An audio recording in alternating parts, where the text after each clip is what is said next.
بسم اللہ الرحمن الرحیم۔ ہمارے پاس مرغیاں ہیں، لیکن مرغے کتنے رکھنے چاہیے اور کتنے مرغوں کے ساتھ کتنے مرغے ہونے چاہیے اور کتنے مرغے ہوں تو اچھی جو ہے وہ فرٹیلیٹی ریٹ اچھا آ جاتا ہے، یہ سوال بہت زیادہ آتا ہے۔ اس ٹاپک کے بارے میں اس ویڈیو میں ہم بات کریں گے، تو ویڈیو کو بالکل اسکپ نہ کریں، پورا دیکھیں تاکہ آپ کو صحیح طریقے سے بات سمجھ آ جائے اور آپ صحیح طریقے سے فارمنگ کر سکیں۔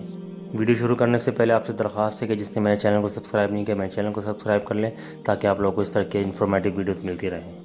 دیکھیں، سب سے پہلے ہم اس چیز پہ بات کر لیتے ہیں کہ اگر ہماری فلاک کے اندر مرغوں کی تعداد زیادہ ہے اور مرغیوں کی تعداد کم ہے تو اس سے کیا کیا نقصان ہو سکتے ہیں۔ دیکھیں، اس سے نقصان یہ ہو سکتے ہیں کہ بار بار میٹنگ کرے گی، جو ہے وہ مرغہ جو ہے بار بار میٹنگ کرے گا، مرغی کے ساتھ بار بار میٹنگ کرے گا، تو بار بار میٹنگ کرنے کی وجہ سے جو ہے وہ بہت زیادہ پریشان ہو جاتی ہے، اسٹریس میں آ جاتی ہے، اور اس سے یہ نقصان ہوتا ہے کہ مرغیاں جو ہیں وہ اپنا جو پروڈکشن کا ریٹ ہے وہ بھی کم کر دیتی ہیں، پروڈکشن کو بھی کم کر دیتی ہیں، ان کی صحت پہ بھی اثر پڑتا ہے۔ تو اس طرح کرنے سے جو ہے ان کی حالت جو ہے وہ ٹھیک نہیں رہتی۔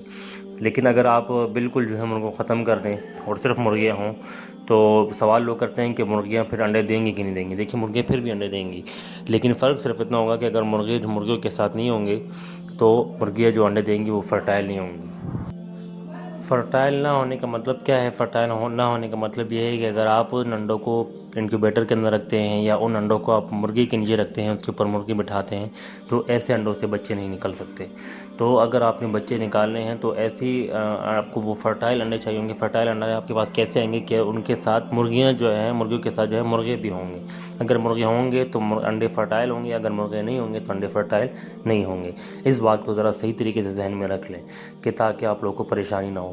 دیکھیں، ابھی آپ نے مرغیوں کے ساتھ مرغے چھوڑ دیے تو سب سے پہلے جو آپ نے احتیاط کرنی ہے وہ یہ کرنی ہے کہ آپ نے ریشو کو دیکھنا ہے کہ مرغیوں کی تعداد کتنی ہے اور اس کے ساتھ کتنے مرغے ہونے چاہیے۔ تو کم از کم 5:1 کا ریشو ہونا چاہیے، کہ مثال کے طور پہ اگر آپ کے پاس 5 مرغیاں ہیں تو 5 مرغیوں کے ساتھ 1 مرغہ کافی ہوتا ہے، یا اگر آپ کے پاس فلاک بڑا ہے تو 6-7 مرغیوں کے لیے بھی 1 مرغہ کافی ہوتا ہے۔ تو اس طرح اگر آپ کے پاس 50 مرغیاں ہیں تو 50 مرغیوں کے لیے آپ 6-7-8 مرغے جو ہیں وہ آپ رکھ لیں اس کے اندر، تو یہ کافی ہیں۔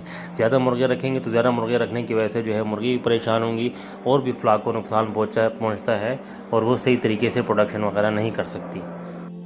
اسی لیے آپ نے جو ہے کرنا یہ ہے کہ آپ نے صحیح طریقے سے فارمنگ سیکھنی ہے۔ دیکھیں، میں یہ نہیں کہتا کہ آپ پہلے فارمنگ سیکھیں اس کے بعد کام شروع کریں، نہیں، آپ کام شروع کریں، تھوڑا موٹا جو ہے وہ تجربہ آپ پہلے کر لیں، پھر اس کے بعد آپ نے کام شروع کرنا ہے۔ کام آپ جب شروع کر دیں تو اس کے ساتھ ساتھ پھر آپ نے کرنا یہ ہے کہ آپ کو جو بھی مسئلے آتے ہیں تو آپ نے یوٹیوب پہ سرچ کر کے ان مسئلوں کو سیکھنا ہے۔ اور میرے چینل کی خاصیت یہ ہے کہ میرے چینل کے اندر جو مسئلے مجھے پیش آتے ہیں وہ اس کے مطابق میں ویڈیوز بناتا رہتا ہوں اور باریک چیزیں میں آپ کو بتاتا رہتا ہوں، کہ تاکہ آپ لوگ جب فارمنگ کریں، آپ لوگ کام شروع کریں تو آپ لوگوں کو کسی قسم کی پریشانی کا سامنا نہ کرنا پڑے۔ امید کرتا ہوں آپ کو میری ویڈیو پسند آئی ہوگی۔ اگر میری ویڈیو پسند آئی ہے تو اس کو لائک اور شیئر ضرور کریں، کمنٹ باکس میں اپنا رائے کا اظہار لازمی کریں، اور اگر آپ نے میرے چینل کو ابھی تک سبسکرائب نہیں کیا تو میرے چینل کو بھی سبسکرائب کریں۔ ملتے ہیں نیکسٹ ویڈیو میں، جب تک کے لیے اپنا خیال رکھیے گا۔ اللہ حافظ۔